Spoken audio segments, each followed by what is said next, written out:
इस वीडियो में हम science mission chapter number 1 nutrition in plants का पार्ट 2 देखेंगे।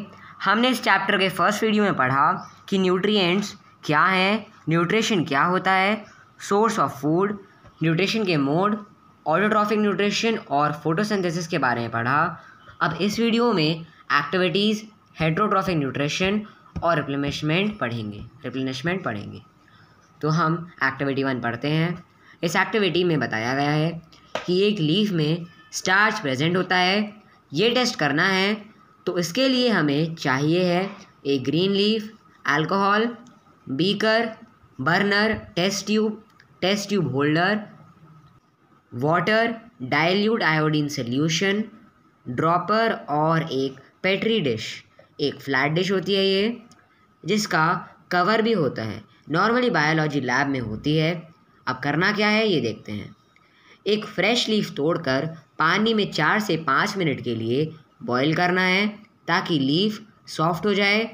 उसके इस लीफ को एथेनॉल यानी कि अल्कोहल में डालना है। एथेनॉल में डालने से लीफ का ग्रीन कलर अल्कोहल में आ जाएगा और लीफ बिना कलर के हो जाएगी। लीफ के डी कलर होने को ब्लीचिंग ऑफ लीफ कहते हैं। अब इस डी कलर्ड लीफ को पानी से साफ़ करो ताकि अगर क्लोरोफिल लीफ में रह गया है तो भी लीफ से निकल जाए। उसके बाद पेट्री डिश में लीफ को रखो और उसके ऊपर डाइल्यूट आयोडीन सॉल्यूशन की 2-3 ड्रॉप्स डालो। डाइल्यूट आयोडीन सॉल्यूशन की ड्रॉप्स डालने से ब्लीच लीफ का कलर ब्लू हो गया है। तो हम कह सकते हैं कि प्लांट्स फोटोसिंथेसिस के दौरान जो फूड बनाते हैं वो स्टोर्ड फूड स्टार्च है। जब ब्लीच लीफ पर डाइल्यूट आयोडीन सॉल्यूशन डाला गया तो स्टार्च ने डाइल्यूट आयोडीन सॉल्यूशन से आयोडीन एब्जॉर्ब की और स्टार्च ब्लू या ब्लू ब्लैक कलर का हो गया, मतलब लीफ में स्टार्च प्रेजेंट था। इस टेस्ट को स्टार्च आयोडीन टेस्ट कहते हैं। कुछ ध्यान देने वाली बातें हैं। ग्रीन लीफ में प्रेजेंट ग्रीन कलर पिगमेंट, जिसे क्लोरोफिल कहते हैं, को ब्लीच करना ज़रूरी है, नहीं तो स्टार्च का प्रेजेंस का जो टेस्ट हम कर रहे हैं उसके रिज़ल्ट में चेंजेस आ सकते हैं। सेकेंड, क्लोरोफिल पानी में सॉल्यूबल नहीं होता है, ये अल्कोहल में सॉल्यूबल होता है। लीफ को पानी में बॉईल करने से लीफ की सेल वॉल परमिएबल हो जाती है। परमिएबल मतलब लीफ के अंदर का लिक्विड बाहर आ सकता है और बाहर का लिक्विड अंदर जा सकता है। तो परमिएबल होने से लीफ का क्लोरोफिल बाहर आ जाता है और अल्कोहल में मिक्स हो जाता है। अब हमें फोटोसिंथेसिस की वर्ड इक्वेशन दी हुई है। कार्बन डाइऑक्साइड और वाटर सनलाइट एनर्जी और क्लोरोफिल की प्रेजेंस में रिएक्ट करके ग्लूकोज C6H12O6 बनाते हैं और ऑक्सीजन और वाटर वेपर भी बनाते हैं। Glucose immediately starch C6H10O5 H2O में कन्वर्ट होकर प्लांट में स्टोर हो जाता है। तो फोटोसिंथेसिस का पहला प्रोडक्ट सिंपल शुगर यानी कि ग्लूकोज होता है जो स्टार्च में कन्वर्ट हो जाता है। फोटोसिंथेसिस प्रोसेस में ऑक्सीजन बाय प्रोडक्ट के फॉर्म में रिलीज होती है और एक्सेस वाटर लीव से बाहर वाटर वेपर के फॉर्म में निकलता है। फोटोसिंथेसिस के टाइम जो ऑक्सीजन लीव से बाहर आती है वो एयर को फ्रेश रखती है और लिविंग फॉर्म के सर्वाइवल के लिए वाइटल है। अब फैक्ट दिया हुआ है, सनलाइट के 3 बेसिक कलर्स हैं, मतलब सनलाइट के 3 बेसिक कलर्स बनी है, रेड, ग्रीन और ब्लू। सनलाइट का रेड और ग्रीन पार्ट क्लोरोप्लास्ट के द्वारा अब्जॉर्ब होता है और उनकी एनर्जी को फोटोसिंथेसिस प्रोसेस में यूज़ करते हैं। ग्रीन लाइट प्रोसेस में यूज़ नहीं की जाती।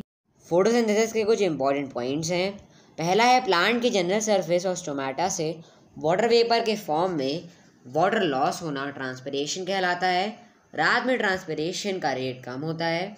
सेकेंड है फोटोसिंथेसिस से सिर्फ शुगर और स्टार्च का प्रोडक्शन बढ़ता है। दूसरे प्लांट प्रोडक्ट्स जैसे कि ऑयल, प्रोटीन्स एक्सेट्रा सनलाइट के एब्सेंस और नॉन ग्रीन सेल्स में हो सकते हैं। थर्ड वाला है कार्बन डाइऑक्साइड का कंजम्पशन और ऑक्सीजन रिलीज होती है एटमॉस्फेयर में। एक और फैक्ट दिया हुआ है, क्लोरोफिल एक मिरेकल सब्सटेंस है, यानी कि चमत्कार सब्सटेंस है। ग्रीन प्लांट्स के बाहर कार्बन डाइऑक्साइड वाटर से केमिकली कंबाइन नहीं हो सकती है। कोई मैकेनिकल प्रोसेस भी अभी तक पता नहीं चला जो कार्बन डाइऑक्साइड और वाटर से फूड बना सके। फूड बनाने का प्रोसेस सिर्फ क्लोरोफिल के हेल्प से ग्रीन प्लांट्स में पॉसिबल है, इसलिए क्लोरोफिल को एक मिरेकल सब्सटेंस कहते हैं।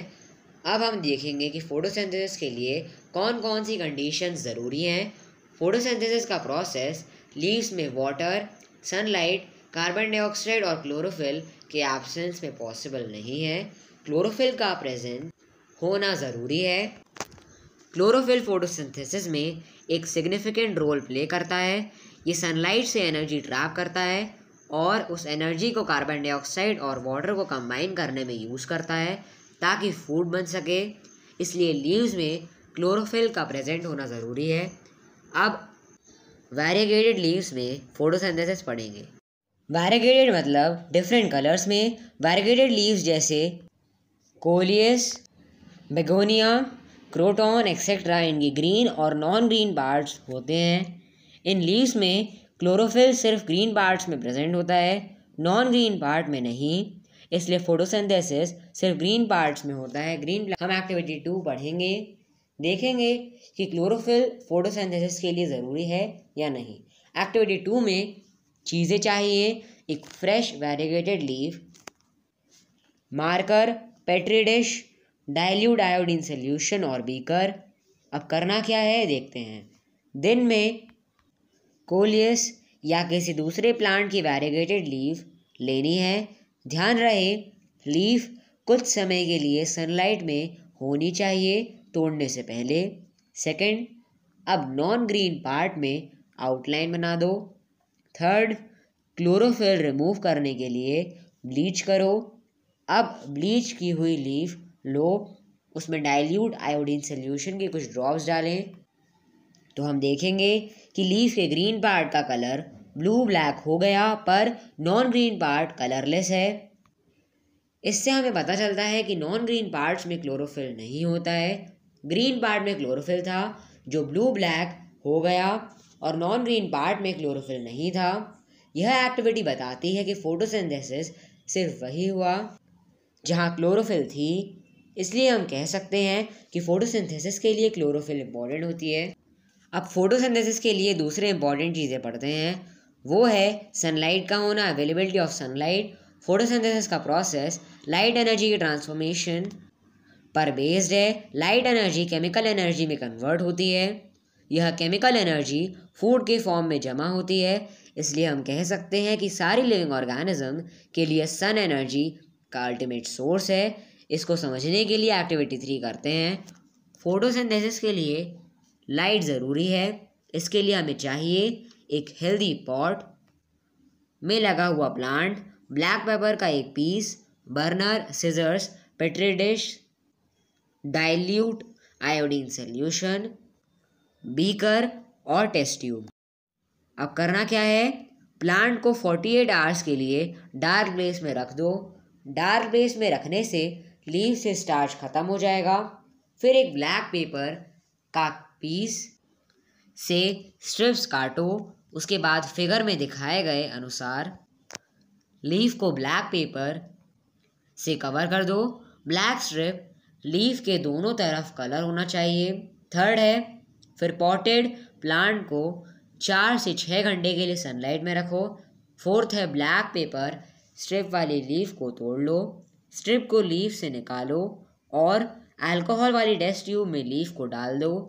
फिफ्थ है, फिर टेस्ट ट्यूब में पानी वाले बीकर में रख दो। फिर बीकर को हीट करो 10 मिनट के लिए तो लीफ का क्लोरोफिल अल्कोहल में आ जाएगा।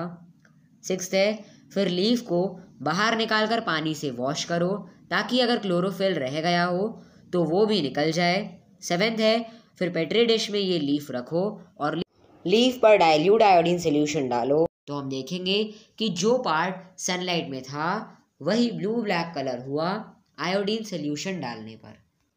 जो ब्लैक स्ट्रिप से ढका हुआ पार्ट था लीफ का वो ब्लू ब्लैक कलर का नहीं हुआ क्योंकि उसे सनलाइट नहीं मिली और सनलाइट के एब्सेंस में फोटोसिंथेसिस नहीं होता, इसलिए कलर्ड पोर्शन में स्टार्च नहीं बनता।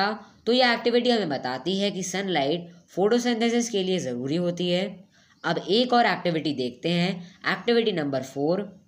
इसमें बताना है कि फोटोसिंथेसिस के time green plants oxygen release करते हैं और फोटोसिंथेसिस के रेट पर लाइट का इफेक्ट बताना है। इसके लिए चाहिए एक beaker, distilled water, test tube, hydrilla, एक वाटर प्लांट और एक मैच बॉक्स। हमें सबसे पहले हाइड्रेला को पानी से भरे बीकर में डालना है, फिर हाइड्रेला को इन्वर्टेड यानी उल्टी फनल से कवर करना है, यानी कि कवर कर दो। फिर फिगर 1.10 में दिखाए गए अनुसार एक पानी से भरी टेस्ट ट्यूब को फनल के स्टेम के ऊपर रख दो। अब इस सेटअप को सनलाइट में रखो। हम देखेंगे कि हाइड्रेला से गैस के बबल्स ऊपर आ रहे हैं जो पानी वाली इन्वर्टेड टेस्ट ट्यूब के टॉप तक पहुंच गए हैं। जैसे ही टेस्ट ट्यूब में बबल्स इकट्ठे हुए तो पानी का लेवल कम हो गया। जब पर्याप्त गैस बबल्स इकट्ठे हो जाएं तो हम इस गैस को टेस्ट कर सकते हैं ऑक्सीजन के लिए।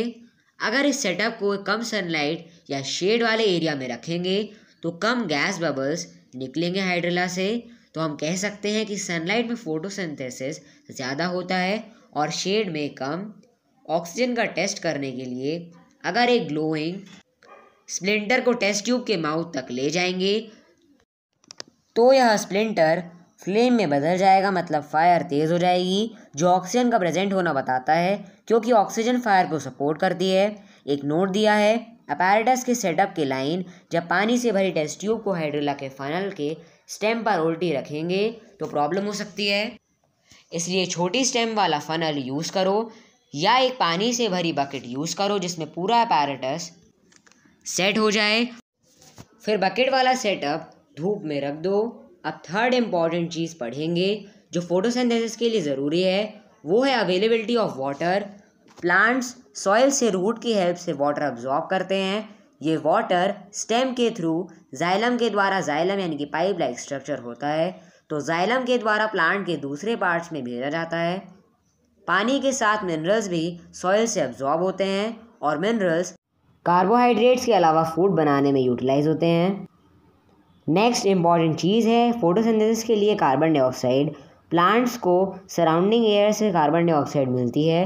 दूसरे लिविंग ऑर्गेनिजम्स जैसे human beings, animals carbon dioxide release करते हैं और प्लांट्स स्टोमेटा की हेल्प से कार्बन डाइऑक्साइड लेते हैं और फोटोसिंथेसिस में जो ऑक्सीजन बनी वो स्टोमेटा की हेल्प से बाहर रिलीज़ कर देते हैं। तो यहाँ पर हमारा वीडियो ख़त्म होता है।